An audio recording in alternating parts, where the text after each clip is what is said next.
Nous avons mis 0,2 g d'agar-agar et 14 ml d'eau.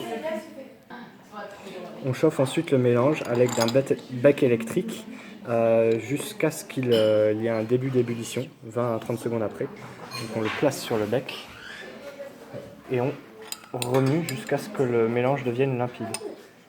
Ça portait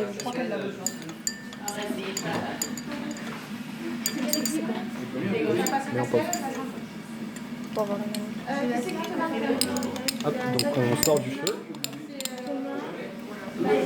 on éteint le bec et on va verser à peu près jusqu'à la moitié de la boîte de pétri.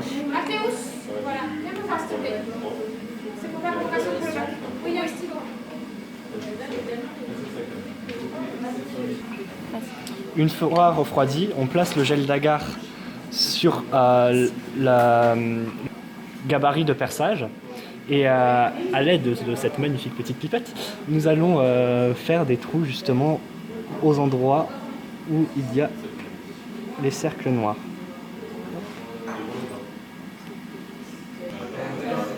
Pour réaliser le test d'Ucciarloni, à l'aide de la pipette, on va placer les différents échantillons qu'on a à différents endroits.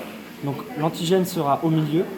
Autour, on placera l'anticorps et les témoins pour savoir comment chacun d'eux réagit par rapport à l'antigène. Donc on vient placer un embout qui n'a pas été utilisé sur la propipette. On se saisit d'un échantillon. On appuie. On prend l'échantillon.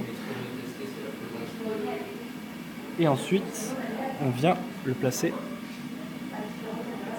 au milieu en tenant avec le doigt. Ça permet d'éviter de trembler trop.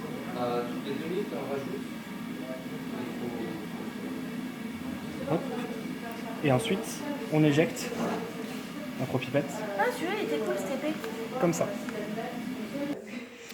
On rappelle également qu'il est important de numéroter quel échantillon correspond à quel trou dans le gel pour ensuite, à la fin de l'expérience, pouvoir se rappeler lequel a réagi de quelle façon. On a ainsi mis chaque échantillon dans le trou qui lui correspondait en fonction du nombre indiqué sur chaque échantillon.